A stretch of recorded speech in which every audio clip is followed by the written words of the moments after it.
আচ্ছা, ধরুন তো আপনাকে একটা বিশাল নদীর ওপর দিয়ে একটা রাস্তা বানাতে হবে।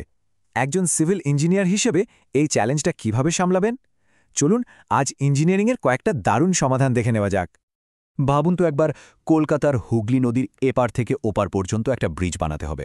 এটা কিন্তু শুধু দুটো পার্কে জুড়ে দেওয়া নয়, এটা একটা বিরাট ইঞ্জিনিয়ারিং চ্যালেঞ্জ।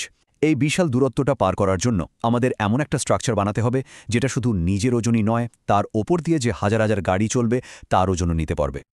দেখুন, সিভিল ইঞ্জিনিয়ারিং আমাদের হাতে অনেকগুলো অসাধারণ অস্ত্র তুলে দিয়েছে। আজ আমরা এই সমস্যা সমাধানের জন্য তিনটি সবচেয়ে মৌলিক কিন্তু বলতে গেলে সবচেয়ে শক্তিশালী স্ট্রাকচারাল সিস্টেমের সাথে পরিচিত হব।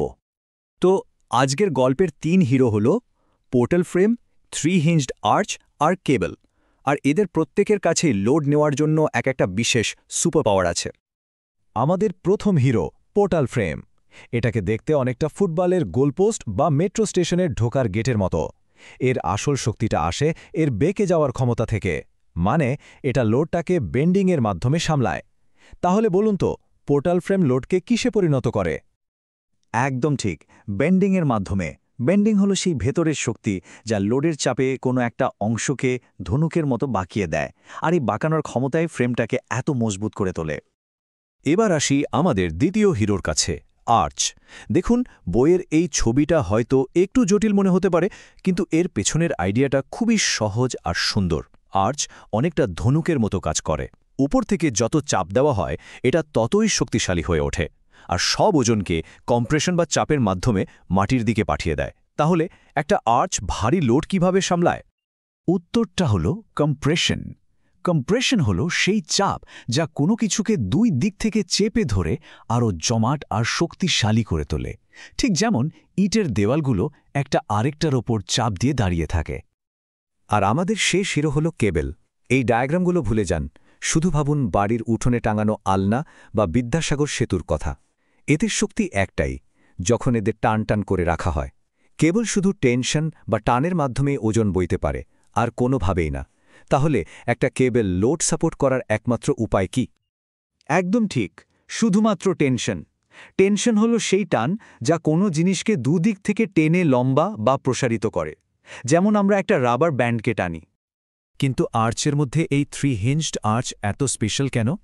আসলে এর একটা গোপন অস্ত্র আছে, যা দিয়ে এর অ্যানালিসিস করাটা অনেক সহজ হয়ে যায়। চলুন সেই রহস্যটা জেনে নিই। আসল জাদুটা লুকিয়ে আছে আর্চের ঠিক মাঝখানের এই তৃতীয় হিঞ্জ বা কবজায়। এই কবজা থাকার মানে হল ওই নির্দিষ্ট পয়েন্টে কোনো ব্যান্ডিং মোমেন্ট থাকতে পারে না, মানে মোমেন্ট শূন্য।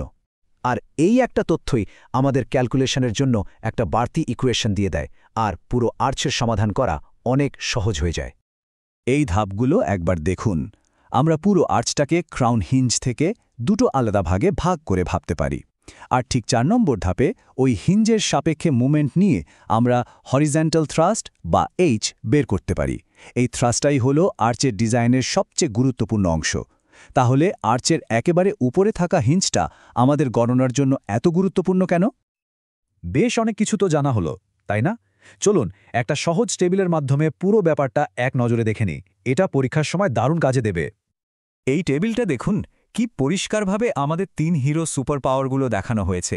পোর্টাল ফ্রেম হলো বেন্ডিংয়ের মাস্টার, আর্চ হলো কম্প্রেশনের রাজা, আর কেবল টেনশনের ওপর ভরসা করে চলে। আর আমাদের পরিচিত উদাহরণগুলো তো মনে রাখতেই সাহায্য করবে। আমরা আজ 3টি মৌলিক স্ট্রাকচার শিখলাম, কিন্তু মনে প্রশ্ন আসতেই পারে, এই সাধারণ জ্ঞান ভবিষ্যতের বিশাল সব নির্মাণ কাজে কিভাবে সাহায্য করবে? এর উত্তরটা কিন্তু খুব ইন্টারেস্টিং। এই যে ফ্রেম, আর্চ আর কেবল আমরা দেখলাম, এগুলোকে সাধারণ ইকুয়েশন দিয়ে সমাধান করা যায়, তাই এগুলোকে ডিটারমিনেট স্ট্রাকচার বলে।